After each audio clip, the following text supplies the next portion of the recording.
그가 찔림은 우리의 허물 때문이요 그가 상함은 우리의 죄악 때문이라. 그가 징계를 받음으로 우리는 평화를 누리고 그가 채찍에 맞음으로 우리는 나음을 받았도다. 이사야 53장 5절 말씀. 아멘. 우리를 사랑하시는 하나님, 우리를 사랑하시되 유일하신 아들 예수 그리스도를 십자가에 못 박히게 하기까지 사랑하신 하나님, 그 사랑을 매일, 아니 매 순간 느끼지 못하고 사는 우리 삶을 통째로 회개합니다. 주신 삶을 통해 매일 호흡은 하면서 숨 쉴 수 있음에 감사하지 않는 우리를 회개합니다. 기도하려 눈을 감고 하나님을 부르면 수많은 회개의 제목으로 캄캄합니다. 빛으로 오신 예수님, 수없는 회개의 제목을 눈물로 주님 앞에 털어놓는 우리를 불쌍히 여겨주시고 용서하여 주옵소서. 주님이 용서하시는 주님이심이 정말 감사합니다. 고난의 십자가상에서도 용서하시고 구원을 선포하신 예수님이심을 감사합니다. 우리가 같은 죄를 짓지 않도록 늘 깨어 기도하게 하시고 또 늘 성경을 통해 친히 주시는 말씀 속에 살아서 신행일치의 본이 되게 하옵소서. 성령으로 우리를 이끌어주신 하나님, 주님의 말씀에 순종하여 정의, 평화, 생명을 실천하는 삶을 살아가도록 우리를 성령으로 이끌어주시고 용기를 주옵소서. 부활의 영광으로 다시 오신 주님, 우리가 주님의 참된 자녀로 정의와 평화를 실천하며 이 땅을 살아가는 동안 당하는 부당한 고난이 심할지라도 예수님의 죽으심과 부활하심을 언제나 담대히 증거할 수 있는 스데반의 믿음을 주옵소서. 세상이 골리앗으로 다가오더라도 믿음으로 죄악돌 몇 개 들고 하나님의 승리를 외치며 적을 향해 달려 나아간 다윗의 용기를 주옵소서. 다시 오실 예수님, 다시 오신다고 약속해 주셔서 감사합니다. 마라나타, 주님 어서 오시옵소서. 우리에게 새 하늘과 새 땅을 약속하신 예수 그리스도의 이름으로 기도합니다. 아멘. 교우 여러분, 고난주간 잘 보내고 계십니까? 오늘은 제3일, 오늘은 출애굽기 13장 17절부터 22절 말씀으로 이끄시는 하나님이라는 제목을 가지고 우리 함께 말씀 묵상 나누겠습니다. 먼저 출애굽기 13장 17절부터 22절까지 제가 봉독하겠습니다. 바로가 백성을 보낸 후에 블레셋 사람의 땅의 길은 가까울지라도 하나님이 그들을 그 길로 인도하지 아니하셨으니 이는 하나님이 말씀하시기를 이 백성이 전쟁을 하게 되면 마음을 돌이켜 애굽으로 돌아갈까 하셨습니다. 그러므로 하나님이 홍해의 광야길로 돌려 백성을 인도하심에 이스라엘 자손이 애굽 땅에서 대열을 지어 나올 때에 모세가 요셉의 유고를 가졌으니 이는 요셉이 이스라엘 자손으로 단단히 맹세하게 하여 이르기를 하나님이 반드시 너희를 찾아오시리니 너희는 내 유고를 여기서 가지고 나가라 하였음이더라. 그들이 숲곳을 떠나서 광야 끝 에담의 장막을 치니 여호와께서 그들 앞에서 가시며 낮에는 구름 기둥으로 그들의 길을 인도하시고 밤에는 불 기둥을 그들에게 비추사 낮이나 밤이나 진행하게 하시니 낮에는 구름 기둥 밤에는 불 기둥이 백성 앞에서 떠나지 아니하니라. 아멘. 오늘의 말씀 묵상 함께 나누겠습니다. 적도 부근에 위치한 정글지대에서 선교 사역을 담당했던 한 선교사님 이야기입니다. 그가 사는 곳은 그래도 정글에서 조금 벗어난 마을입니다. 그는 매일 아침 정글로 들어가 정글 속에 사는 원주민들을 상대로 복음을 전했습니다. 매일매일이 같은 일정의 연속이고 더위와 함께 사람이 살기 힘든 여러 환경과도 싸우며 쉽지 않은 사역이 이어졌습니다. 그러던 어느 날, 그날도 변함없이 사역을 마치고 집으로 돌아온 후였습니다. 이미 해가 져서 어두워진 시각 누군가 대문을 급히 두드렸습니다. 나가보니 원주민 가운데 이 선교사님의 사역으로 주님을 영접한 다음 열심히 사역을 도와주는 원주민 사내였습니다. 그가 이 밤에 급히 찾아온 것은 정글에 사는 원주민 중 하나가 매우 위급한 상황에 처하여 선교사님의 기도를 받고 싶어 한다는 것이었습니다. 그는 이 대목에서 너무나 지치고 힘들어 도저히 갈 수 없을 것 같았다는 솔직한 말을 더해 놓았습니다. 그는 잠시 기도하였고 주님은 그 선교사님으로 하여금 이 남자를 따라 정글로 다시 들어가서 기도해주고 오라는 마음을 주셨답니다. 결국 주섬주섬 옷을 입고 가방을 챙겨들어 따라 나갔습니다. 해가 진 후에 정글은 훨씬 더 위험하고 들고 있는 불빛만으로는 별로 도움이 되지 않는 험한 길이었습니다. 그러나 이 원주민 사내는 워낙 익숙한 환경인지라 급한 마음에 자꾸만 걸음을 재촉하더니 어느새 선교사님의 시야에서 사라져 버리고 말았습니다. 선교사님은 어둠 속에서 그의 이름을 크게 불렀습니다. 너무 빨리 가지 마세요. 어디에 계십니까? 그러면 칠흑 같은 어둠 속 어딘가에서 그의 목소리가 들려옵니다. 선교사님 바로 앞에서 가고 있어요. 저는 선교사님이 들고 계신 불빛이 보입니다. 그 길로만 쭉 오세요. 하지만 그 길로만이라는 말에 신경질이 날 정도로 한 걸음 한 걸음 내딛는 것 자체가 어려웠습니다. 참다 못해 다시 불렀습니다. 이쪽으로 와주세요. 저와 함께 갑시다. 왜 그리 빨리 걸어가십니까? 그러자 들려온 대답. 한시가 급합니다, 선교사님. 조금만 서둘러 주세요. 제 목소리가 들리십니까? 제 목소리가 잘 들리나요? 네, 잘 들립니다. 그럼 됐습니다. 어차피 길이 좁아서 같이 걷기 힘듭니다. 선교사님은 제 목소리만 따라오세요. 저는 선교사님이 잘 보입니다. 이 선교사님은 그 순간 뭔가 섬광처럼 지나가는 깨달음이 있었다고 합니다. 그리고 적습니다. 저는 그때 알았습니다. 칠흑 같은 암흑 속에서 목소리를 따라가는 것처럼 우리는 하나님의 음성 같은 말씀을 따라 여기까지 올 수 있었던 것입니다. 우리는 주님을 보지 못합니다. 우리는 눈앞에 있는 길과 정글의 상황과 한 걸음 한 걸음 내딛는 이 일에 온 마음이 쏠릴 수밖에 없습니다. 하나님을 찬양합니다. 저는 그분을 보지 못하지만 그분은 저를 보고 계십니다. 주님의 목소리를 따라 주의 이름으로 가는 길, 어디든지 주님은 우리를 보고 계십니다. 한 민족을 이끌어 광야길로 지나가는 것은 결코 쉬운 일이 아니죠. 가본 적이 없는 길, 무엇보다 방향을 정하기가 어려웠을 것입니다.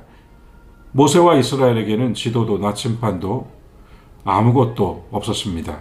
오직 가라 하시는 하나님의 명령과 장차 주신다 하신 좋은 땅의 약속이 있을 뿐입니다. 한낮의 더위와 밤의 추위 역시 건디기 어려웠을 것입니다. 먹을 것과 마실 것을 구하는 일도 만만치 않았고 때마다 백성들은 애굽의 주인집 고기가마를 그리워하며 불평하고 원망하길 일쑤였습니다. 빈들의 여정이 괴롭고 힘든 또 하나의 이유는 어느 작은 산 또는 작은 언덕 너머에 적들이 숨어 있을지 모른다는 두려움입니다. 언제 어디서 정체불명의 사람들이 족속들이 달려들어 공격해 올지 알 수 없는 길입니다. 그런데 하나님은 모세와 이스라엘의 여정을 약속의 땅에 이르는 가장 빠른 길로 이끌어 주시지 않았습니다. 두어 달이면 갈 수 있는 길이 40년 걸렸다는 사실을 충분히 이를 말해줍니다. 본문 출애굽기 13장 17절입니다. 바로가 백성을 보낸 후에 블레셋 사람의 땅의 길은 가까울지라도 하나님이 그들을 그 길로 인도하지 아니하셨으니 이는 하나님이 말씀하시기를 이 백성이 전쟁을 하게 되면 마음을 돌이켜 애굽으로 돌아갈까 하셨습니다. 하나님은 블레셋 사람이 거주하는 땅을 지나가는 빠른 길을 두고 홍해로 돌아가는 광야 길을 가게 하셨단 말씀입니다. 이 본문은 얼마나 솔직하게 다가오는지요. 블레셋과 전쟁이라도 치른다면 백성들이 마음을 돌이킬까봐. 그래서 또 의문이 듭니다. 하나님이시라면 전쟁도 이기실 분인데 백성들의 흔들리는 마음을 염려하여 길을 돌리셨다는 말인가? 아니지요. 이 여정은 하나님이 계획하셨지만 이 길을 가는 것은 이스라엘의 몫입니다. 그 땅에 들어가 살아야 할 사람들, 하나님의 약속이 성취되는 기쁨을 누려야 할 사람들, 그 모든 것은 이스라엘이 얻어야 하는 것이기 때문에 이스라엘이 하나님을 위하여 나서는 길이 아니라 하나님께서 이스라엘을 위하여 가게 하시는 길이기 때문입니다. 창세기 12장에서 아브라함에게 명령하실 때에도 너를 위해 떠나라 하셨던 것처럼 말이죠. 지름길이 아니라 바른 길, 남이 만들어 놓은 쉬운 길이 아니라 우리가 만들어가는 우리의 길이 되어 가게 하십니다. 모든 길은 사람이 만듭니다. 누군가 그 길을 먼저 갔기 때문에 길이 된 것입니다. 그래서 보세요. 약속의 땅으로 들어가는 광야의 길을 하나님은 다른 사람들, 상인들, 왕들, 노예들이 먼저 간 길이 아니라 이스라엘이 가는 길이 되게 하신 것입니다. 우리의 삶과 길도 이와 마찬가지라 생각합니다. 깊이 묵상해야 할 대목입니다. 그러면서도 하나님은 결코 저들이 홀로 무작정 가게 하지 않으셨습니다. 14장 20절 이하입니다. 그들이 숲곳을 떠나서 광야 끝 에담의 장막을 치니 여호와께서 그들 앞에서 가시며 낮에는 구름 기둥으로 그들의 길을 인도하시고 밤에는 불 기둥을 그들에게 비추사 낮이나 밤이나 진행하게 하시니 낮에는 구름 기둥 밤에는 불 기둥이 백성 앞에서 떠나지 아니하니라. 멀리서도 어디에서나 볼 수 있도록 이만큼 좋은 표지판이자 안내자가 또 있겠습니까? 대신에 구름 기둥과 불 기둥으로 상징된 하나님의 인도하심은 역시 전적인 순종과 뒤따름을 전제합니다. 하나님의 백성된 자들에게 꼭 필요한 것이 바로 이 믿음이겠지요. 출발과 멈춤, 진행과 머뭄의 신호. 아무리 힘들고 피곤해도 구름 기둥이 떠 있으면 행진해야 하고 불 기둥이 떠 있으면 밤이라도 움직여야 했습니다. 편안한 땅 오아시스 근처에 도착했을지라도 잠시 더 머물러 쉬기를 원할지라도 다시 구름 기둥이 일어나고 불 기둥이 움직이면 가야 했던 것입니다. 반대로 구름 기둥과 불 기둥이 멈추면 지금 그 자리가 어디건 간에 아무리 좋은 장소라도 멈춰서야 했다는 사실. 구름이 다시 움직이고 불 기둥이 다시 움직일 때까지 또한 기다려야 했다는 사실. 여러분, 이 얼마나 신묘한 하나님의 인도 방법이란 말입니까? 약속의 땅, 좋은 땅에 이르기 위해서는 삶의 방향뿐만 아니라 속도와 시간, 행위까지도 하나님께 맡기고 가야 합니다. 홍수로 뒤덮인 바다가 되어버린 세상에서 방주를 타고 지나는 노아와 가족들도 마찬가지였습니다. 우리는 이 같은 하나님의 이끄심을 믿습니다. 이러한 이끄심으로 우리가 행진하고 있다는 사실도 믿습니다. 어느덧 1년을 훌쩍 넘겨버린 코로나 상황 역시 우리는 나름대로 하나님의 뜻을 구하며 그 가운데에서 이것을 허락하신 하나님의 마음과 생각이 분명히 있을 것이라 여기고 기회를 찾고 있습니다. 세상이 광야와 같고 삶이 정글과 같을수록 더욱 이끄시는 하나님을 신뢰하는 것, 하나님의 목소리를 청종하는 것, 그 삶의 중요성을 다시금 깨닫게 됩니다. 우리는 지금까지 최선을 다했습니다. 주님 역시 우리에게 최고를 보여주셨습니다. 우리 다 함께 기도하겠습니다. 주님, 때론 한 치 앞도 보이지 않고 어떤 위험이 도사리고 있는지 모르는 길을 갑니다. 그때마다 주님의 목소리를 듣게 하옵소서. 주의 말씀을 의지하여 길을 가는 우리에게 하옵소서.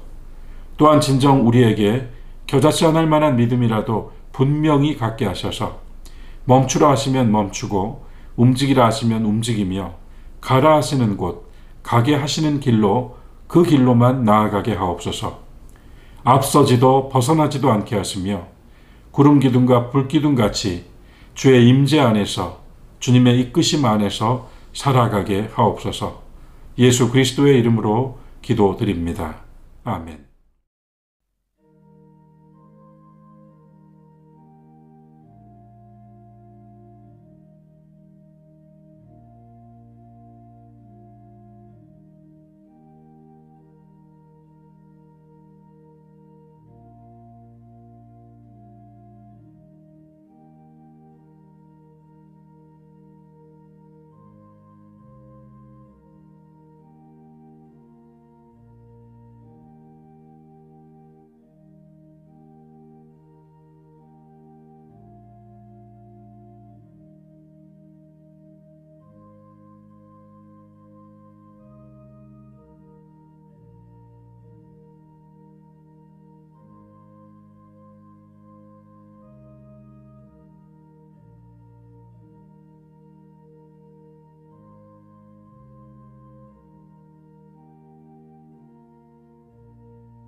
교회 여러분, 오늘 우리는 이끄시는 하나님, 어둠 속에서 들려오는 목소리, 그리고 하나님께서 가게 하시는 길, 결코 쉬운 길이 아니라 나의 길로 가게 하신다는 것, 구름 기둥과 불 기둥으로 하나님의 뜻을 따라 순종하며 가는 여정을 함께 보았습니다. 코로나 상황으로 힘들고 또한 여러 상황과 환경이 어지럽고 혼란스럽지만 우리에게는 이 하나님이 계시고 우리를 이끌어 가시는 말씀, 목소리가 있다는 것을 기억하며 오늘도 용기를 내어 주신 하루를 잘 사시고 평안이 넘치는 그러한 하루가 되시기를 간절히 바랍니다. 하늘에 계신 우리 아버지여, 이름이 거룩히 여김을 받으시오며 나라에 임하옵시며 뜻이 하늘에서 이루어진 것 같이 땅에서도 이루어지이다. 오늘날 우리에게 일용할 양식을 주옵시고 우리가 우리에게 죄 지은 자를 사하여 준 것 같이 우리의 죄를 사하여 주옵시고 우리를 시험에 들게 하지 마옵시고 다만 악에서 구하옵소서. 나라와 권세와 영광이 아버지께 영원히 있사옵나이다. 아멘.